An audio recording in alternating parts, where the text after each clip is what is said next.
And welcome on into the latest edition of the Blue Horseshoe Podcast. He is George Bremer. I am Ryan Hickey coming to you, well, not live, but we are recording live, I guess, if you will, on Wednesday morning.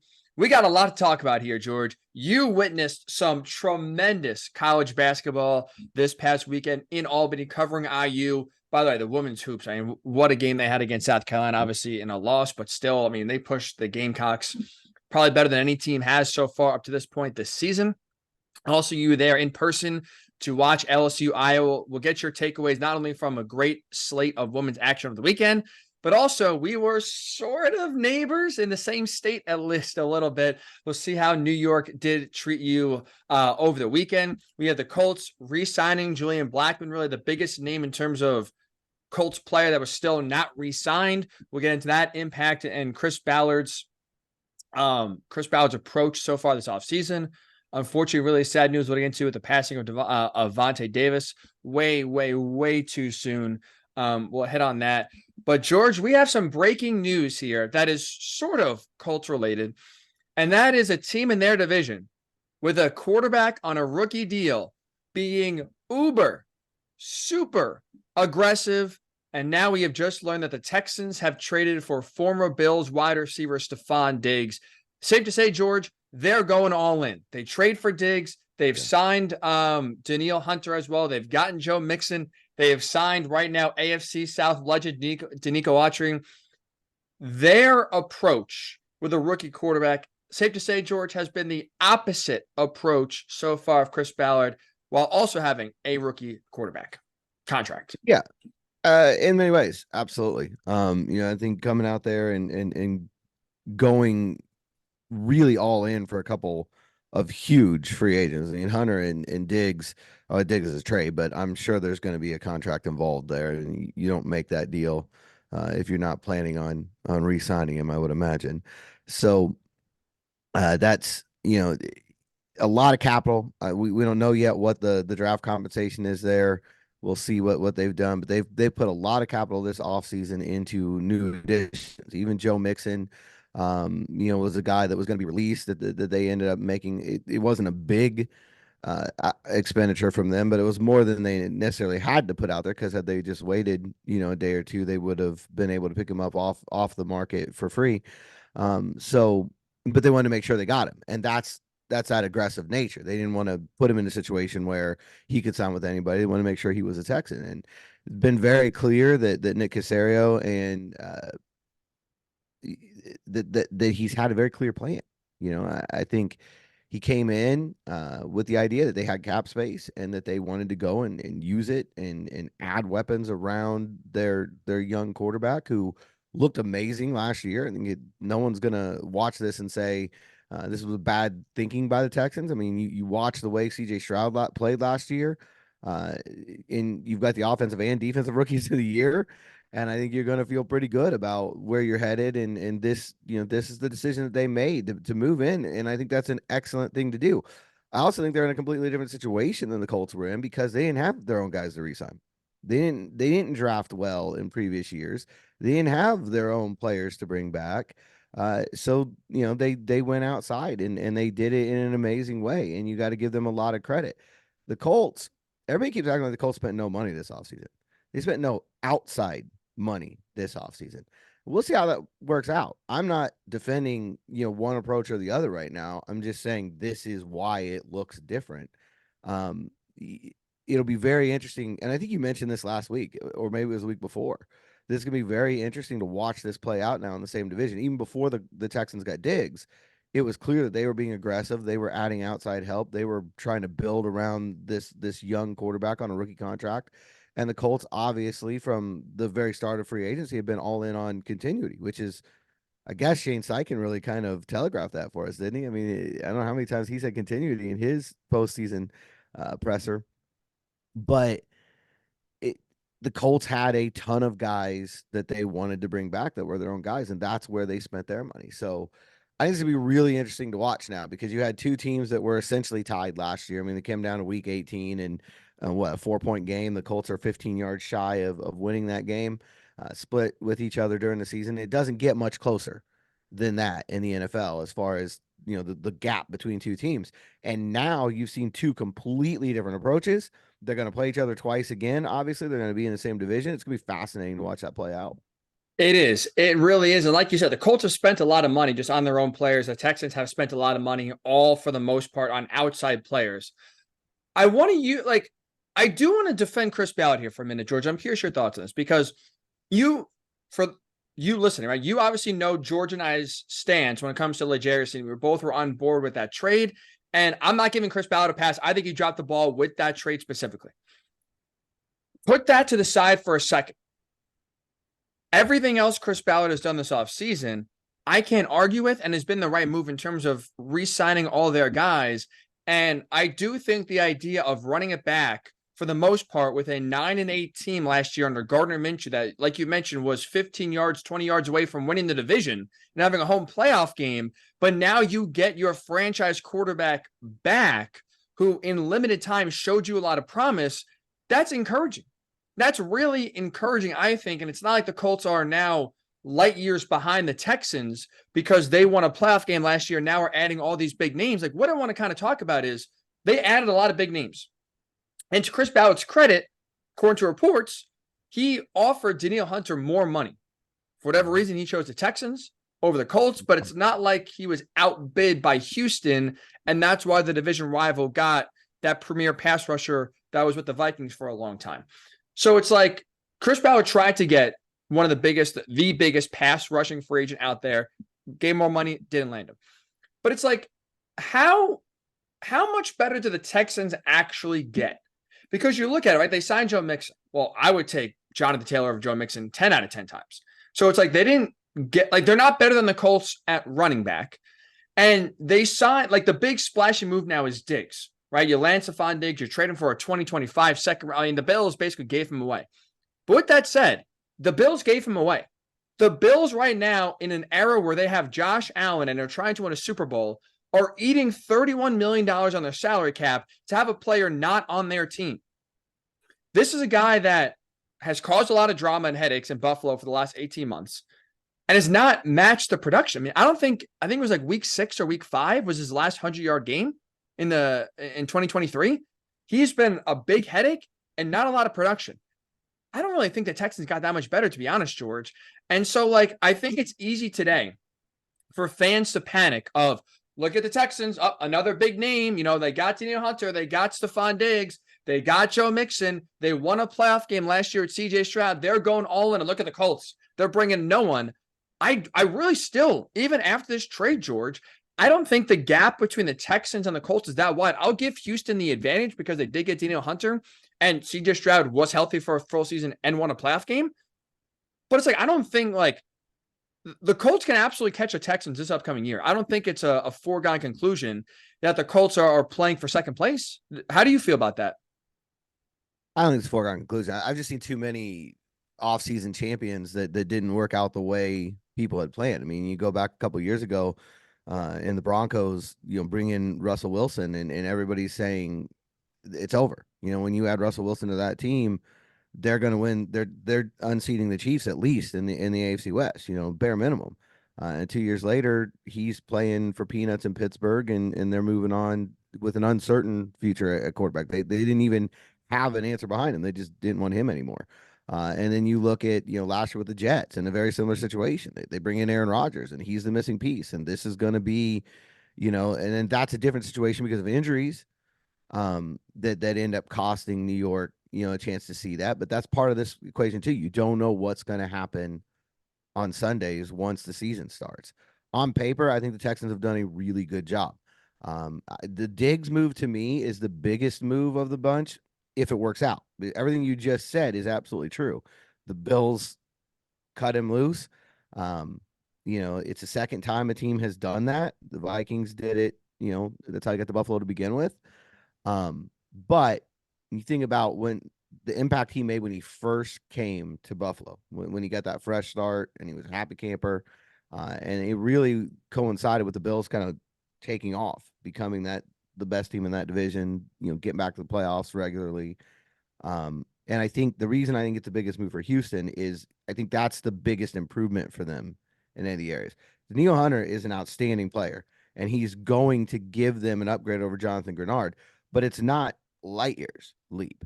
They didn't go from middle of the pack there to elite. They went from very good to maybe even a little better. So it's a definite increase, but it's not a giant leap. Joe Mixon at running back, you need that. I think they need the running game. They need to be able to, but he's not young in running back years. He definitely it has a lot of wear and tear on him. So we'll see how that works out. Now, granted, he's used to being that run game support for a pass happy team coming from Cincinnati. So I like the move. I like the role. But again, I don't think it's something that takes you from, we talk about all the time in the NFL, the hardest jump to make, right? Is from being good to being great, from being able to make the playoffs to being able to win in the playoffs, go win championships.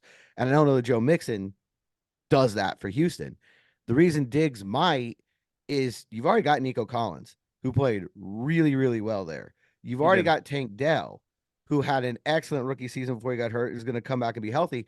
So in some ways, Diggs is your third receiver. I mean, in terms of that's who he's improving over. And that is a massive leap for this team. And it all of a sudden gives CJ Stroud tons of weapons to choose from. They're going to be much harder to defend. He's going to have a lot more. It looks a little bit more like his Ohio State offense now in terms of what he was running with down there. And we saw how that played out in Columbus. So I think that's why for me, the Diggs move is the biggest move. Now, the questions are what always happens in the offseason. How does it all fit in? Is he going to be content? Is he going to come in and be that guy for the first couple of years in Buffalo? Or is he going to be malcontent? And is he going to cause trouble? We don't know the answers to that yet. On paper, I think that was the biggest move. I think it transforms the Texans the most. And I think it solidifies them as the division favorite. I don't think it gives them the crown and you just walk away with it right now. If his mindset is that I'm just here to win, I would agree. All of a sudden, that three-headed monster, you could argue we'll see what T. Higgins, I think Tyler Boyd's already kind of gone, and we'll see what T. Higgins might be traded to from the Bengals. That might be, going into 2024, the best three-headed receiver room in the NFL. But that's a big if. And we have to see that play out because you're right. If Diggs comes to Houston and for the first 2 or 3 years models his game the way he did the first 2 or 3 years in Buffalo, where we saw him, I would say almost single-handedly help Josh Allen become an elite quarterback just based on his presence alone. And he was one of the best receivers in the league for 2 or 3 years. Then all of a sudden, Houston's going to be a big problem. But the thing is, we've seen, like you mentioned now, in 2 different spots in Minnesota and Buffalo, this is a guy who puts himself above the team, who cares more about targets and receptions than he does about wins. And so it's like, it's 50-50 because, again, like right now, there is no reason to believe after the last 2 years we saw of Diggs in Buffalo where he was a problem, even though the team was winning a lot of games and close to winning a Super Bowl, he was still upset and he was the number one guy. Now, to your point, like he's going to go into a room where you could argue his contract says he's the number one guy and his past production would argue he's the number one guy. But like you said, Nico Collins was awesome last year. Tank Dell was amazing in his rookie year before he got hurt. Like there's a real chance based on how he is now in this point in his career, he could be the third best receiver in the room. If he doesn't accept that, then for a second-year quarterback, this could be hell. Like this could be absolute hell in terms of the turmoil he's going to cause, the drama. Now is CJ Stroud going to feel the pressure of, well, it's third down. Diggs has 1 target so far in the third quarter. I got to get him the ball because I know he's going to freak out on the sideline if I don't get him the ball, but he's not open. And I like this matchup with Nico better. Like there's a real chance this could decombust here. That's still not the right word, right? I don't think so. I don't know why I'm blanking on that word. I'm like Stefon Diggs right now at the end of Buffalo, just messing this up. But like if Diggs comes in with the right mindset, like we said before, there's a real chance this three-headed monster in Houston is the best in the league. But if he is coming in with, I'm the number one guy, I'm going to get 150 targets a season, and I don't care if we go 17-0 or always 17, as long as I'm getting my targets, I'm going to be happy, and if not, I'm going to be upset. That could, like, this is a real, I think, massive risk versus reward here. Now, they didn't give up a lot draft capital-wise, so it's not like if it does burn out quickly, you didn't give up a first-round pick. You didn't give up even a second-round pick this year. So it's not like you spent a lot of draft capital-wise to bring him in, but I don't think it's a sure thing of you bring him in, he's going to be bought in, and now he's going to elevate this offense to even a higher level than they were last year. And they were really good last year. That's why, like, I don't like, I think it's easy to panic right now. Mm-hmm. But I don't like, I truly think that this is a lot of window dressing for the most part this offseason, where the Colts quietly, again, are running back a 9-8 team and getting their core, like getting the most important player and the most important position in the sport back for your team. As long as Richardson stays healthy, again, I think they still can absolutely compete and win the division next year. I don't think, like I said, it's a runaway. And I don't think right now we can just crown Houston as the champs for next season. It's a big if with Richardson. There's no question, but big if. That's what the Colts just like with Diggs. Big if. Yeah. And that's most teams are that way. I mean, if you're not Kansas City, you got some giant if sitting out there that is going to determine your season. I mean, that's sort of the way the NFL is built, with the salary cap and the rules the way they are. It's sort of built to be, if this happens, this team could be the one. But if that happens, it could be this other team, So there's no doubt. There's no question about it that the Anthony Richardson's the key to all of this. Now, we can have a whole other pod, and probably will before the season starts, on whether it's a great idea to put so much responsibility on a second-year quarterback. And we can talk about it, we'll see how that works out. I think that's one thing that you could criticize Chris Ballard for right now, is that they maybe haven't done enough to lessen the load on his shoulders, that you are kind of telling him now you're the guy. And that's one of the things that they said they were going to avoid. But I also understand, I think right now, I think the hard thing for Colts fans, just trying to put myself, in their seat, is that Chris Ballard's again asking for patience, and he's asking for the benefit of the doubt. And that's tough in year 8. When you've gone through it and you've seen similar off seasons and it hasn't worked out the way that you hoped, it's tough to have that buy-in, from the fan base, for them to all say, oh, this is going to be the year it's going to work out. It's different now. But I also think that's what AR is the reason why it could be different. And AR is the reason why the benefit of the doubt should be there. I get why the fan base doesn't want to extend that olive branch right now. But I also think that it all comes down to the quarterback. And that's not very different than really any time the Colts have been good since I've been around the team. When Peyton Manning was here, they were a good team. When Andrew Luck was here, they were a good team. When Philip Rivers was here, they were a good team. When they've had less than that at quarterback, they've had to fight and scratch and claw at best to try to make the playoffs and fallen just short, on their way in, or worse. The wheels have fallen off, and you're picking really high in the draft. So it all comes down to Anthony Richardson.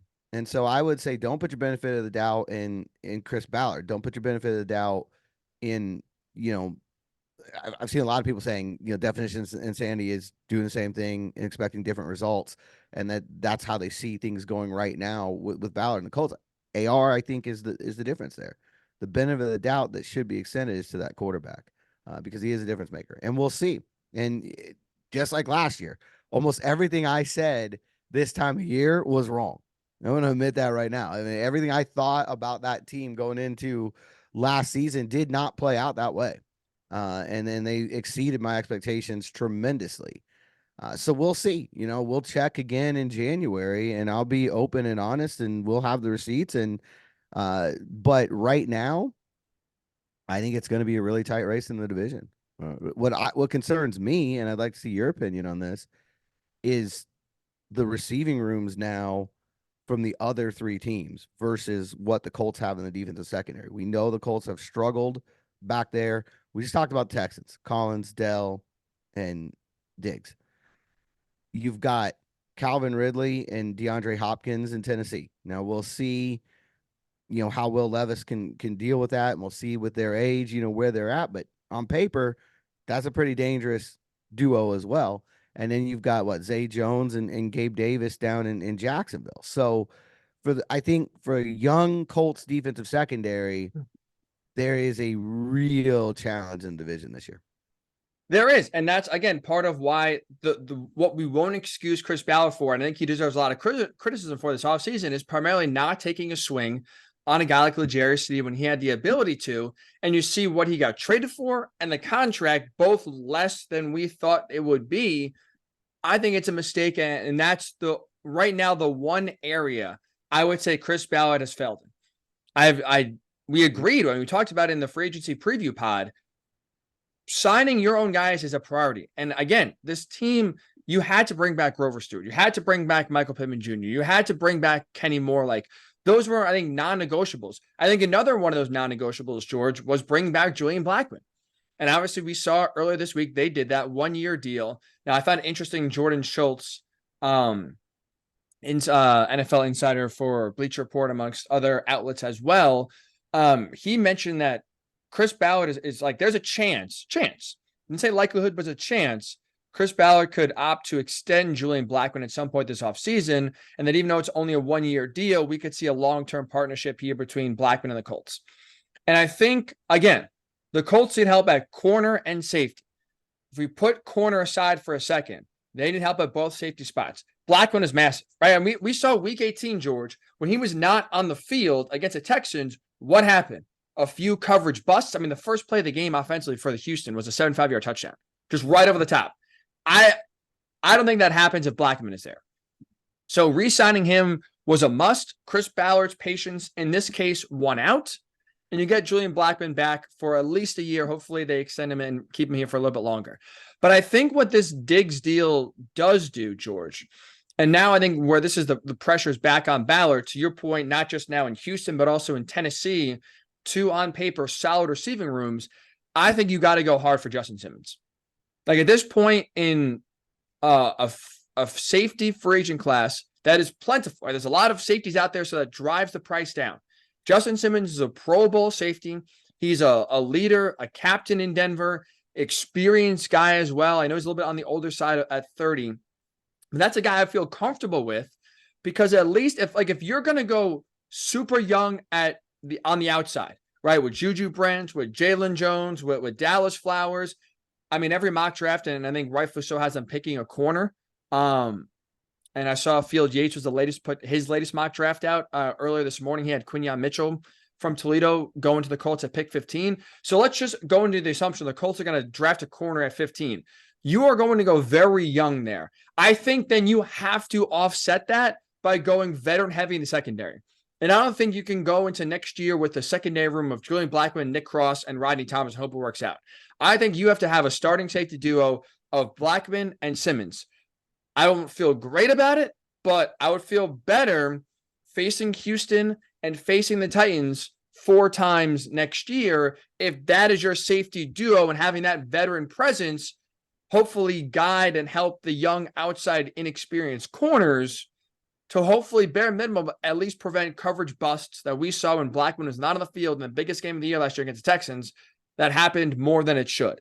I think now, George, to your point, like when you highlight and see, like, on paper, these receiver rooms in the division building up and getting better, I think if you're Chris Ballard now that Snead is off the market, I think the pressure is on you to get a veteran safety in here pronto. What do you think about that? I agree. And I think I've been saying all offseason, I think free safety is the area that they were going to target. That's where an addition was going to be made. You have them. And I think that that's still the case. We've seen Ballard do this before. I think a Simmons signing right now at this point would feel a lot like Stefon Gilmore a few years ago, where it comes late in the offseason and you bring in that guy on what's a fairly team-friendly deal. I mean, let's face it, there's not a lot of player-friendly deals still left out there. Not a lot of people getting player-friendly deals at this point in the offseason. So, you go and you make that kind of move. It would be a very Chris Ballard type of move. He said they need more consistency at free safety. Could they roll it back and have competition with not just Nick Cross and Rodney Thomas? They really like Daniel Scott. We'll see if they're proven correct on that or not. He obviously got hurt really early in the preseason, but it will be a 3-man race. It won't be a 2-man race. That much I can guarantee. If they don't add anybody else, it will be a 3-man race back there. But I think you're right. Those guys are all young. They're still fairly inexperienced, especially in Scott's case. He's a rookie. I mean, you get hurt in the summer of your rookie year, you're still a rookie. So bring in another veteran like Simmons. I think it's very Gilmore-like. You bring him in and you let him lead a young group. You'd have him, Kenny Moore, Julian Blackmon is kind of the backbone of that secondary, and young guys can kind of grow around them. And I really thought when Gilmore was here, that season was terrible. No one's gonna ever deny that. But I really thought the cornerback play in as a whole was better because he was here. Obviously he took away half the field, and that always helps. But I thought that he really helped everybody else in that room, just in terms of his communication, the way he saw things. And we don't know behind the scenes, what he was saying and what he was doing in film rooms, and going in and saying, during the week, watch this. I'm sure from everything that we heard from players that, he was giving them all sorts of tips, because I know he was helping the wide receivers. He was telling Alec Pierce, you're giving away your route. If you do this at the snap, I know you're running this route. If you do that, I know you're running another route. Things like that are invaluable. And it feels like Justin Simmons will be a guy like that. I mean, just not been around him, obviously, but from what you hear coming out of Denver, it feels like that kind of addition. So I would be all for a move like that. And I do expect something to have a free safety. We'll see if that's the move or it's something else. But I do expect something to have a free safety. I think the Blackmon move was critical. We've been talking about that too all offseason. You can't, if he's gone, then you have downgraded the safety position when you said that you were, the goal was to upgrade it. So now at least you're back to where you were at the end of last year. And again, I do expect free safety move, and we'll see what happens. I am still not sold that corner is going to happen at 15. It obviously the leader in the clubhouse, but it's not Chris Ballard's style. I mean, I don't know how many times I learned this lesson, I think in 2020, when I said first round pick is an offensive tackle. There's no way they're not taking an offensive tackle. It's going to be an OT. Ballard was talking about, you got to make sure that you're ahead of the game on that. They know that Costanzo had 1 foot out the door already. There's no way that they are not taking an offensive tackle. And then they didn't take an offensive tackle. And I felt in 2021, well, they didn't do it last year. They're definitely, and they didn't do it again. So I'm not getting on that bandwagon again. I've been burnt too many times. Do you have, and I guess in your mind, a leader in the clubhouse, what they'll do, whether it's a trade down situation, take a different position? Do you have, like, right now we are, what's the draft? 26th, I think. Let's just say 3 weeks, roughly. 3 weeks away from the draft. Do you have an idea or a lean? Yeah, I think they're going to take Caitlin Clark. Wait, that's a fever. No, I think I said last week they're going to trade down and I think add a receiver and a corner, either with the first or the second pick. But as far as like leader in clubhouse, he'll be best player available. I mean, I think that is the Chris Ballard way. They'll come around at 15, and I'm sure he's got a list of however many guys that are on there. And if they're gone, they'll trade down. If a bunch of them are still there, they'll trade down. And if there's only 1 or 2 remaining and there's a gap between those 2, he'll take the one, that adds up. Now, that could end up being a corner. There's no question about that. That's why it's leader in the clubhouse. I mean, you look at Quinion Mitchell, a heck of a value pick at 15, at least on paper. You look at his background, a Senior Bowl guy, a small school guy, chip on his shoulder. It's got Ballard written all over it. Great athlete. It's a pick that makes all the sense in the world. Certainly better than, I believe it was ESPN that was picking a defensive tackle. So one of them I saw that had a defensive tackle going at 15 to the Colts, which, that one would shock me. But yeah, so I'm not going to sit here and say it won't be a corner. I have been down that road way too many times where it's absolutely going to be a receiver, absolutely going to be an offensive tackle. Absolutely. We know by now there is no absolute when it comes to Chris Ballard in the draft. No, you're right about that. He's kind of done, outside of Richardson at 4, he's kind of done the opposite of what you would think they have to do. But whether first two rounds, I do expect a corner in some way, and like it still could be the first round, trade down, instead of 15, you pick at 21, and maybe Quinion Mitchell's still there, or Terrion Arnold, whatever. I do expect with one of the first 2 picks, wherever they may be in the draft, it's a corner. So especially if you're gonna go young in the draft at that position, I just think at this point, George, if you are truly serious about contending, which the Colts are, I think it's at this point, it's malpractice after you miss out on L'Jarius Sneed to then sit out the rest of the free agency period in terms of safeties with still good veteran safeties out there at a reasonable price. I was looking at, I don't know how you say it, Spot Track, Spo Track, Spot Rack. Like I've heard a million different ways of how you actually say that basically the NFL contract website. But they had like market value for a few different safeties. So I was looking at it. And they were saying that they project Justin Simmons basically a 2-year, $22 million deal. Is what they're projecting, what they expect a player, his value, and what history says for a guy of that caliber, what he's going to get paid. $11 million, George. That to me is a steal. If you can get, again, a safety at that number with his experience, that has made Pro Bowls, multiple Pro Bowls, that is a good leader, that is a veteran presence, that at least bare minimum, if you're going to go super inexperienced on the outside, you can at least feel confident that with him and Blackmon out there, they're not going to be coverage busts. There could be, they could get beat, right? The young corners can absolutely get beat, but you can feel confident in that, hey, we're not going to have a lot of miscommunications, and that these two guys in the back can be erasers to where if our young guys are getting beat or miss an assignment, that they could still be there to be the hero and either stop a touchdown, maybe still make a play and get a stop, whatever it may be. That just has to be, at this point, the position I think the Colts go. And that would be, I think, a massive failure on Chris Ballard to sit it out and run it back with Blackmon, Thomas, Cross, and to your point, I left him out. No disrespect to Daniel Scott, but Daniel Scott. That just feels like a losing proposition and feels like you are. Yeah, I'll keep it there. Let's keep it simple. Losing proposition, George. That's it is. The pressure is on. It's a the tough pressure. sell. I mean, there's no question. I think the fan base would rightfully be very, very, very irate. They are right now anyway. But I think if they go back with the same safety room, for one thing, it'll be going against Ballard's own words. I mean, I'm not the one that came out and said that. He did, in January when he said, look, free safety needs to improve. They got to get more consistency there. So, add competition to that room. And I think they will. Now, is it Justin Simmons? I don't know. I think that would definitely be the best move. And I think it would make a lot of sense. I don't know what's in his mind. I don't know what he's looking for. Again, I have no history with him. So I don't know. We've already seen Daniil Hunter say more important for me to go to my hometown than it is to get money. And you got to respect that. You got to understand anybody that makes that decision.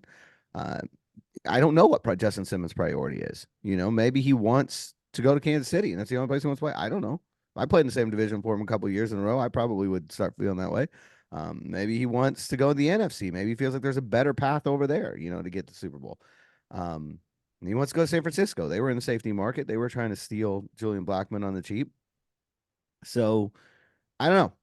We'll see where it goes. I think there's a lot of reasons the Colts should be interested. And I think there's reasons he should be interested. You come in and have a chance to make the playoffs with a franchise that does seem to, have a lot of young talent and seems to be going in the right direction. I think we've forgotten that.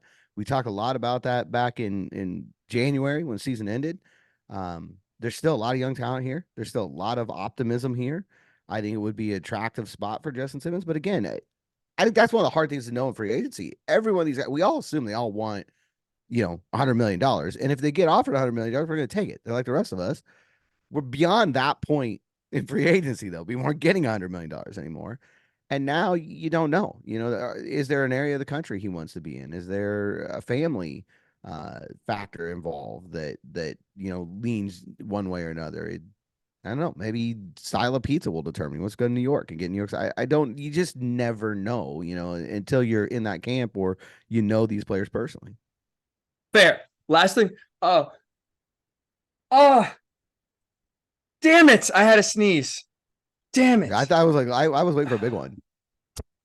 Had it and lost it. One of the worst feelings. I guess would be almost as bad as if the Colts lose out on Simmons. The last thing I'll say about Simmons, the reason why I'm circling him out of, again, there's a lot of free agents out there. Quandre Diggs is a guy that, Zaire Franklin, amongst others, has been campaigning for on social media to come to Indy.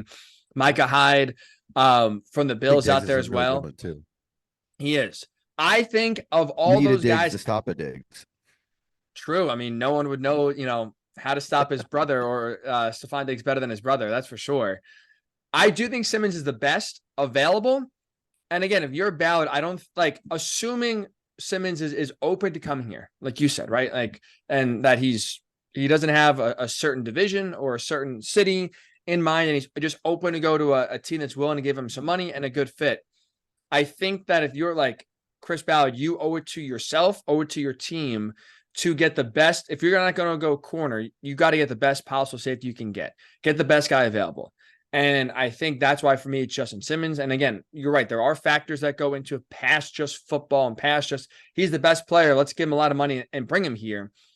If Simmons is open to coming to the Colts, I don't think there's an excuse not to get him. That's my opinion. Well, now the pressure is on Chris Ballard. Sad note here, George. Very sad note. Was the news we got this week of the unfortunate passing of Vontae Davis, 35 years old, clearly taken from us way too young. 6 years here at the Colts. I mean, the best Colts defensive back they've ever had in franchise history. We obviously know what he was able to do right on the field, right? We saw with our own eyes, but you had the unique perspective, George, of talking to Vontae as a person, right? Being in the locker room, being around him. Like, what was your experiences covering and just kind of talking with Vontae Davis, the person, opposed to just the player? He was one of those guys that I think you hear a lot about this, but he was one of those guys that was an approachable superstar. I think that happens a lot in Indy. I don't know if it's the market. I don't know if it's, the game plan from the front offices over the years. But he was always open and ready to talk. There's only been a handful of guys who've been around the team on a full-time basis since 2012. And there's only a handful of guys that you didn't feel like they were available every day and that you didn't feel like you could walk up and, ask them whatever you needed to ask them. But Vontae was like, even amongst that group, I felt like he was high up the list of people that just was, and it wasn't just football. I mean, I remember talking to him about foster care because obviously that's something that was really big for me and my family. And it was a cause that was near and dear to his heart, that he was always trying to look out for foster charities and things. And so we would occasionally just talk about the foster system and about, those sorts of things. And I think he had a backpack drive at some point.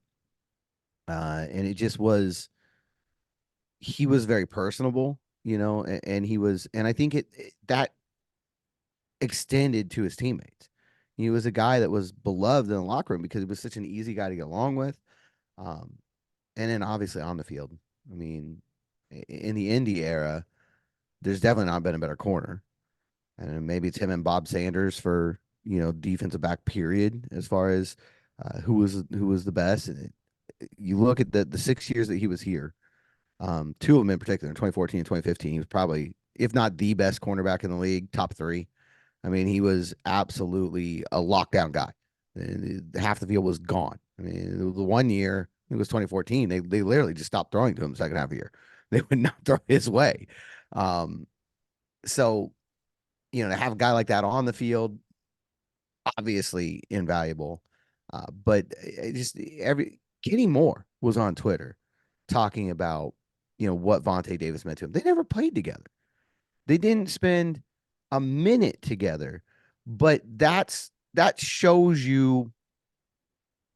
Well, I guess maybe they were together briefly in 2017, but it shows you the impact Vontae had.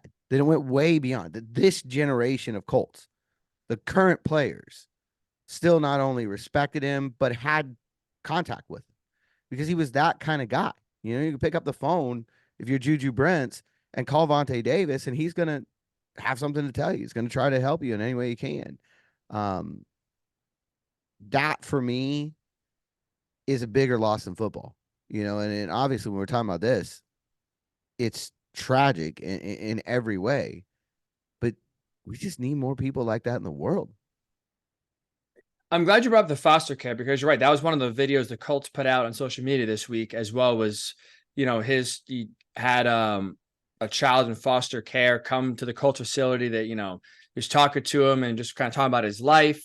And that was Vontae was his favorite player, and they're just doing some DB drills. It was an awesome insight to see because, like you said, you don't as a fan sometimes, and now with social media more, like you see behind the scenes and you could see what players are about off the field. But even in Vontae's time, like that was still new and you didn't get a lot of that. So it was really cool to see, like you said, to kind of, see what he was like off the field. And like you said, especially like you see so many players now with the fame, with the money, with the attention that you have being in the NFL, that you're getting grabbed in a million different ways. And it's easy to say no, no, no to things. And especially when it comes to charities and kids, like Vontae was out there helping. It's just like, it's nice to see that players don't forget where they came from or don't let the fame and the money get to their head, that they are just human beings. Like, I think it's easy to be, almost feel like you're on a pedestal of all these people, love me and in a way worship me. And every Sunday it's like, I'm a god to them. It's easy to kind of get that in your ego where all of a sudden now you think you're above most people and like, that you're not on just a human level. And he never got that way.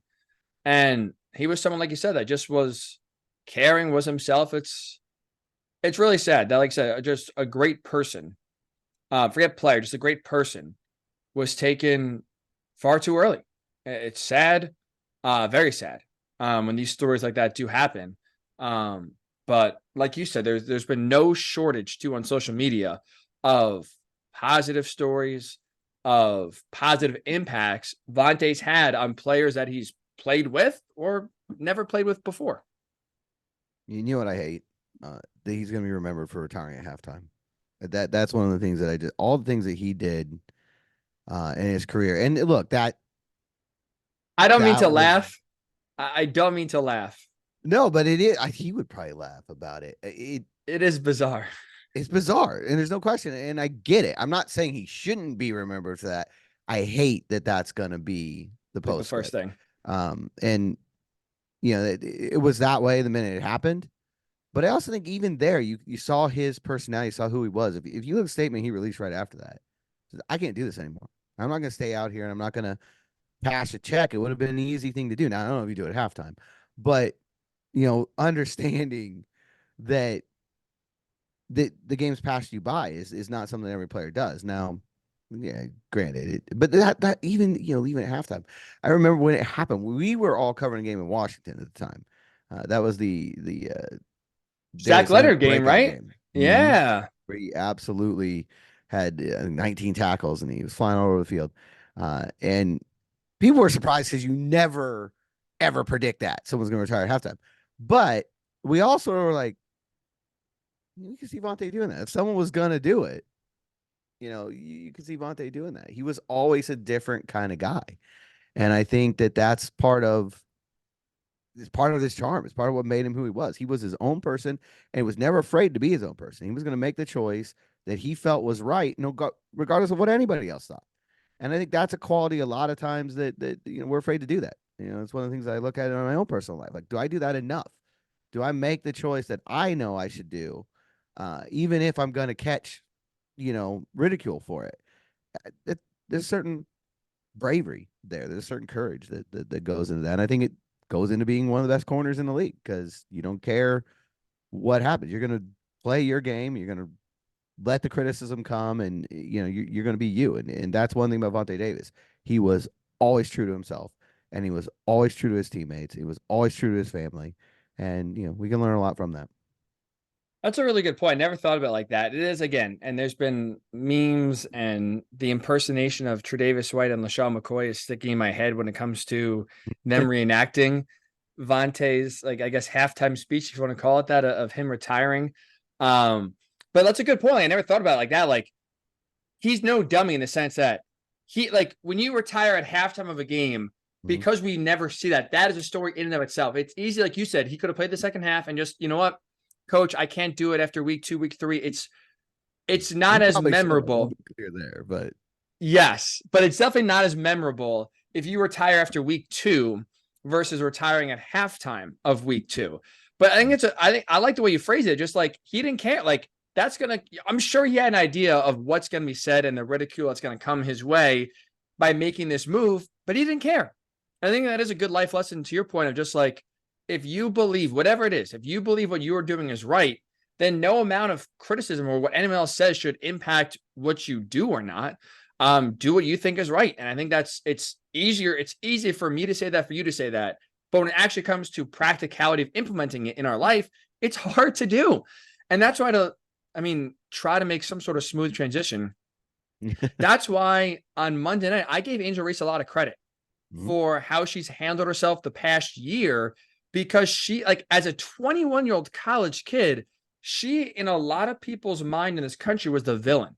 And everything she did was, she was criticized for, under the microscope for. And I give her a lot of credit that she never changed who she is as a person, as a competitor. I think that takes a lot of gumption and a lot of confidence to live your life knowing, hey, if I act a certain way, or if, I do this on social media, people are going to hate me for it, but I'm going to do it anyway because it's what I believe in. I give a lot of credit, and that's an unsmooth way, George, to kind of segue into, lastly here, kind of end the pod on a positive note. We shared a state. You came to Albany for what was, I think we could safely say that an historic Sweet 16 Elite Eight, where you had South Carolina, you had LSU, you had Iowa, all in the same region. You were in the building, George. Just overall, what was the weekend like, covering some of the biggest stars, some of the biggest teams? And by the way, watching the Lady Hoosiers go toe-to-toe with the best team in the country. Man, Sydney Parrish put her name on the map, didn't she? She let did. a few people know. That's Indiana basketball for you right there. Going out and sharp shooting and putting them right in that game. But also South Carolina showing you their gumption. That's how you're undefeated, because you take that punch and you finish. And also, I came away thinking that South Carolina is a female version of Purdue. I mean, Camila Cardoso is gigantic, and she is uber talented, and you cannot stop her one-on-one. But they have 3-point shooters around her, and they play that inside-out game. There's a lot. They remind me a lot of Purdue. It was interesting to watch them. I think Terry Moore and the IU coach said they have 10 starters. I think she's right. They do. They have the depth, which is, it's just hard. They bring wave after wave after wave after you. You fight and you get back in the game the way IU did, and then they bring somebody off the bench who's, would start for your team, and it's late in the game, and that's hard. That mentally, that's tough to deal with. Physically, that's tough to deal with. There's a reason South Carolina's a favorite here, and Oregon State fought them hard in the Elite Eight too. It was a different kind of game. It was close pretty much the whole way, but you wonder always. I do, like, how's the favorite going to react in that situation, because all the pressure's on them. Obviously, I mean, once IU starts making that comeback, or once Oregon State shows that they're going to be within about 6 points of you most of this game, it's tough. Because now all of a sudden you've got to produce. And South Carolina never, ever seemed to flinch. They just kept playing their game and coming at you again with their 10 starters, and it overwhelms opponents. So you got to give them a lot of credit. I think they've got a chance to make history here, be the 10th team undefeated to win the women's world title. It'll be interesting to see, or world title, win the women's national title.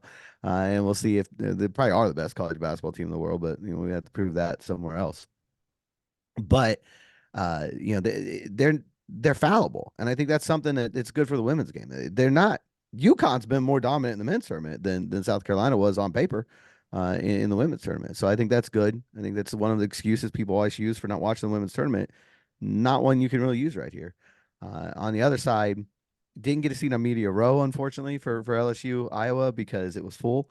And technically, I'm there to cover IU, so you're not promised anything.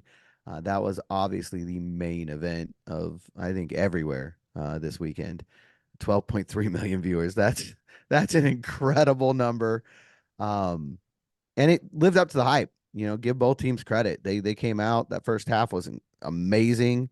And in the third quarter, Caitlin Clark showed why she is the best player in the country, and why she, like South Carolina, deserves all of the plaudits and all the hype that's around her. She took over that game. And they avenged their national title game loss. And now you've got a Final Four that I think it's going to be really incredible to watch. I mean, Paige Beckers versus Caitlin Clark's going to be every bit as good as Angel Reese versus Caitlin Clark. Oh, yeah. And then South Carolina and North Carolina State, you've got the underdog element there. You've got that undefeated season, and whatever combination that produces for a national championship game is going to be historic, and it's going to be really interesting to watch. So can't wait for Caitlin Clark to get here to Indy and to see what that show's like in the WNBA, because I keep hearing from people, it's not going to be the same. That the college stage is bigger. Well, no one.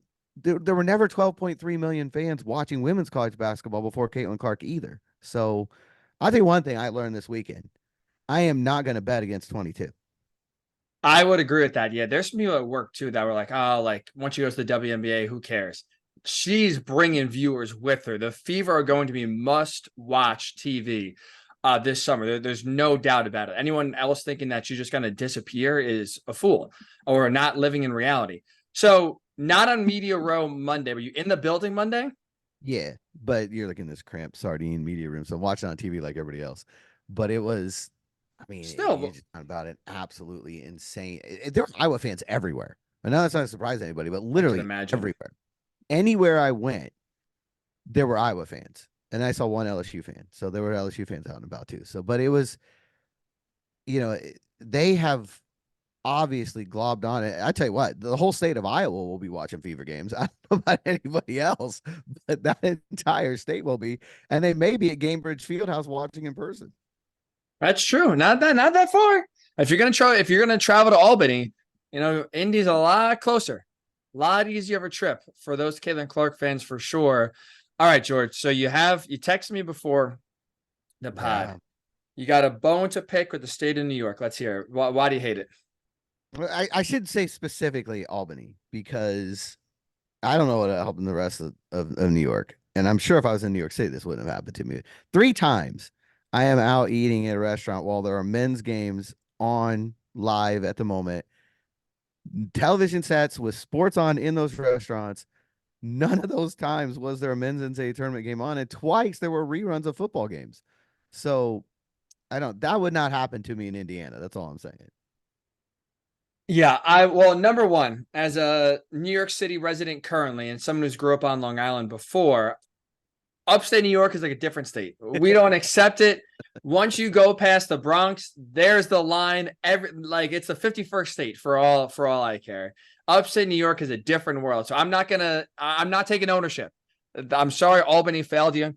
I don't know what, I know obviously they were the center of the women's basketball world. I'm not sure if they thought that no other world existed outside of them that weekend. It would have been fair.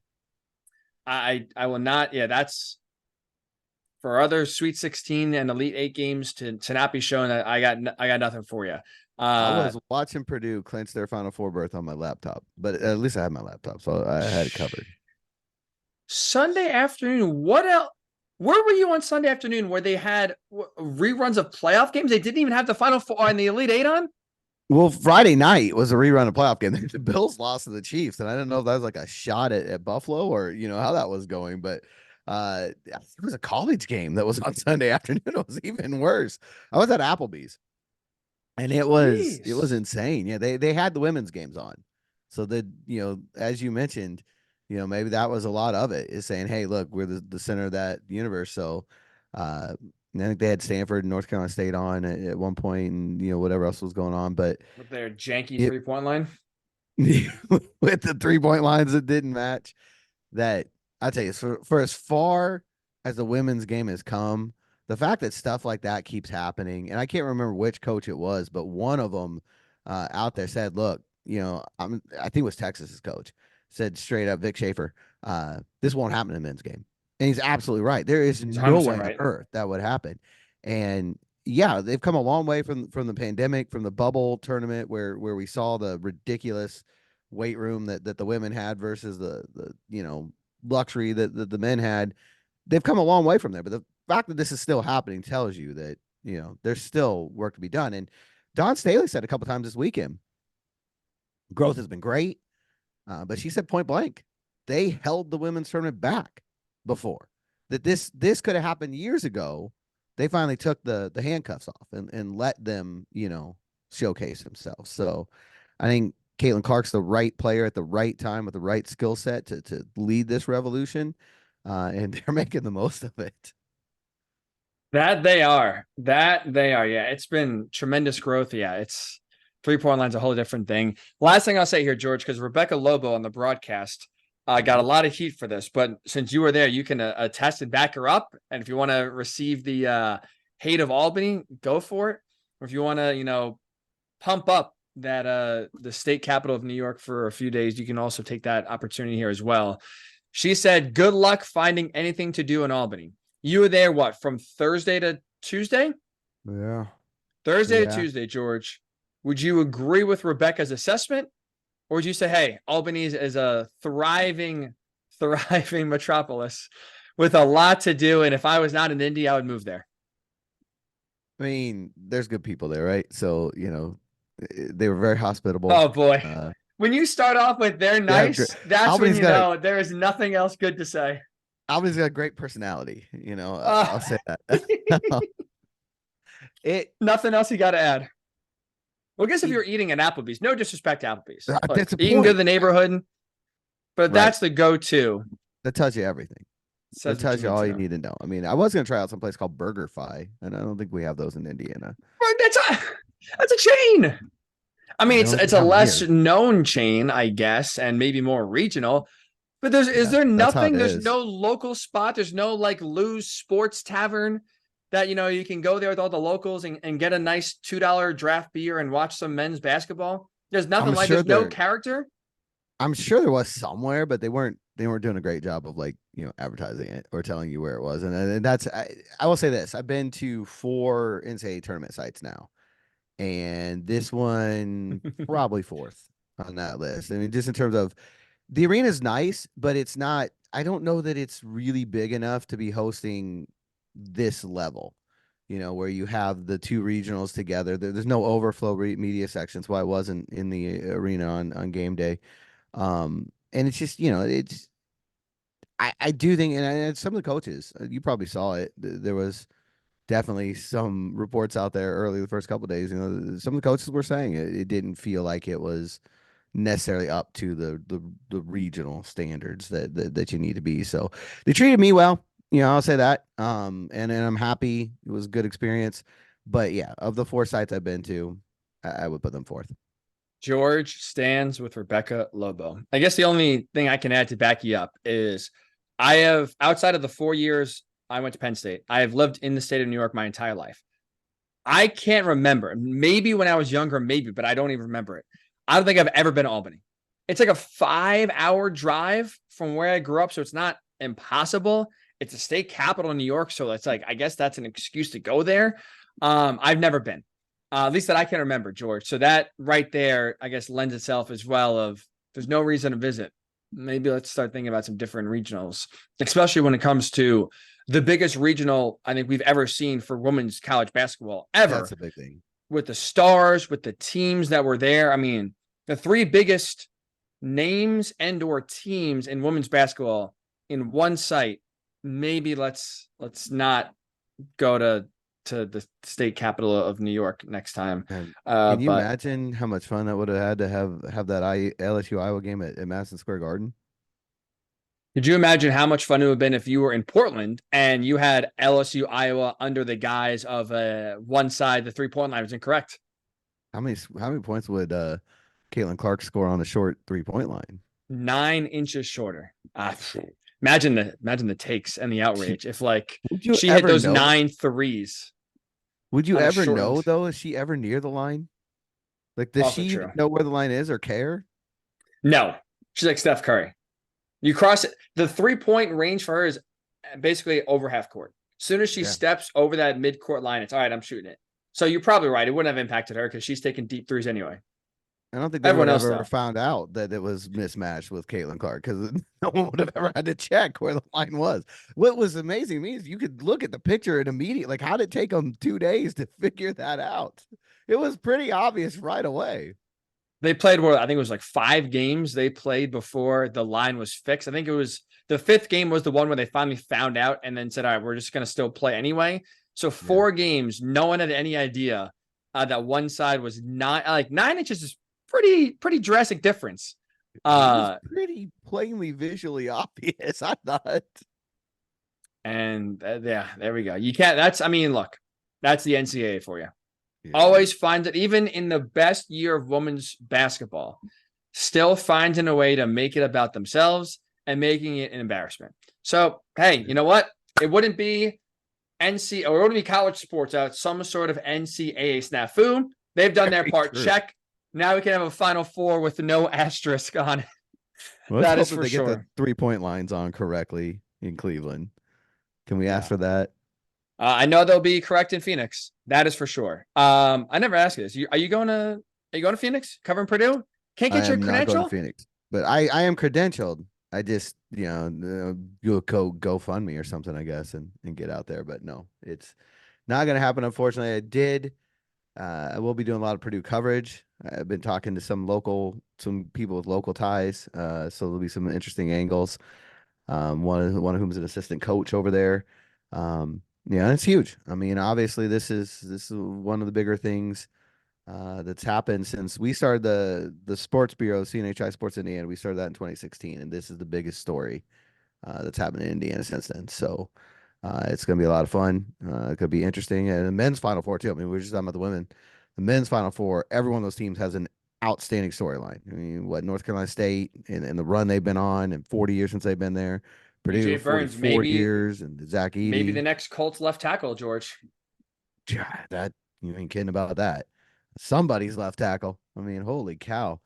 DJ is become a massive superstar in his own right. And then, UConn trying to repeat, Alabama here for the first time. It's an outstanding men's Final Four. It's an outstanding women's Final Four. I think it's going to be a really great weekend of basketball. And then, can I say this before we go? I think WNBA rookies have the toughest of all sports.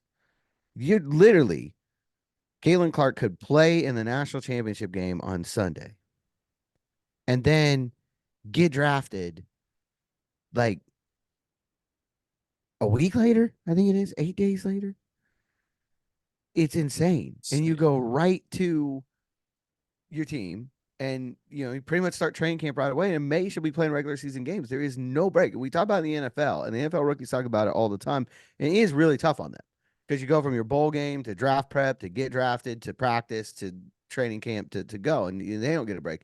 But the WNBA players, there is literally no break. I saw Angel Reese just decided she's going pro as well. So get that Magic Johnson, Larry Bird thing going on here in the WNBA with her and Caitlin Clark. But yeah, they're going to go right away. I think the draft is April 15th. Yep. So in Brooklyn. So, right there near where Caitlin just put A up little 41 different than Albany. That's all I'll say. A little different, George. If you're out here covering the Fever's first pick, I promise you your experience will be a tiny bit different than your experience last weekend. That's a good point. I didn't think about that, but you're right. I mean, if she plays in the national title on Sunday, win or lose, doesn't matter. She'll have a cool week before you're in the WNBA. And then the season starts June, I think is It's May. I think May. I think her first game is May 16th, something around that range. So she And the could have preseason 5 games weeks before essentially. that. That's crazy. Yeah, You are pretty right about much. that. She'll come in and get drafted on the 15th, come to Indy probably on the 16th, and then practice is going to start, I would imagine, right in that neighborhood. So I think the WNBA rookies have it the hardest of all the major sports. No break, which, you know what, with how Caitlin Clark's playing, maybe no break is good. Stay hot. Yeah, exactly right. Just keep on shooting, Cool. keep on shooting 9 threes a game. And, hopefully that translates to a quick rookie transition for the soon to be Fever's #1 overall pick. But either way, it's an exciting time in women's basketball. You got this very cool. You got to see it firsthand. Obviously, an exciting time in men's basketball. Purdue, first time in the Final Four in 44 years. Obviously, make sure, if you're not already, I don't know what you're doing, but it's not too late. Make sure you're reading George. Make sure you're checking out his coverage all over the Purdue angles going into the Final Four, coming out of the Final Four. Maybe we'll have a parade as well, George, at some point next week. Exciting times. Hey, and the local pro day coming up on the Clips Day, as far as I understand it, the Colts local pro day. So, maybe we're going to find their future cornerback there in their own backyard. Juju Brents was there last year, right? I don't think he worked out, but I think Juju he was there last year. He did not work out, but he was there. So, hey, ever since Peyton Manning came around, there's football talent in Indiana. I don't think there's a coincidence. Burgeoning football state. Mm-hmm. Not just It basketball. now Caitlin Clark's coming, so who knows? Back to basketball. Yeah, we swing right back to basketball. AR can fight that off a bit. Yeah, you're right about that. It's going to be a fun battle for sure. All right, so that'll do it on this edition of the Blue Horseshoe Pod. Make sure, again, if you haven't already, subscribe on YouTube, Blue Horseshoe Pod. Subscribe, same name wherever you do get your podcasts. Comment below. We want to hear your thoughts. Right now, how far is the gap between the Colts and the Texans, in your opinion, as the Texans on Wednesday do trade for Stefon Diggs? Is it wide, like the Atlantic Ocean, or you still think, hey, the Colts can win the division here in 2024? I'd love to hear your thoughts on what George and I had to say about that. Enjoy if you are a Purdue fan. I'm sure IU fans are going to be rooting for the opposite. But if you're a Purdue fan, enjoy the Final Four. If you don't talk to you on Monday, enjoy maybe the national title game. So it's going to be a fun weekend of basketball in the state of Indiana. Enjoy it. We'll talk to you next week right here on the Blue Horseshoe Pod.